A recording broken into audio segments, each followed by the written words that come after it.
നമ്മളെ വിഷമിപ്പിക്കുന്ന ഒരു സംഭവം എന്താണ്? നമ്മൾ പരിശ്രമിച്ചിട്ടും വലിയൊരു പരാജയം വന്നു കഴിയുമ്പോൾ അത് നമ്മളെ കൂടുതൽ സങ്കടപ്പെടുത്താറുണ്ട്.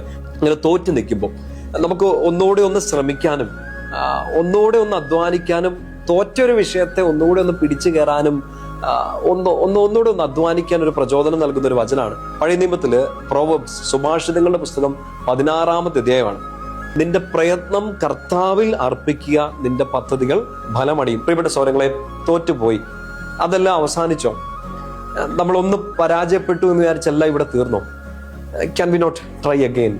ഈശോയുടെ കരം പിടിച്ച് നമുക്ക് ഒന്നുകൂടെ ഒന്ന് ട്രൈ ചെയ്യാൻ പറ്റില്ലേ? ഒന്നുകൂടെ ഒന്ന് പരിശ്രമിക്കാൻ പറ്റില്ലേ?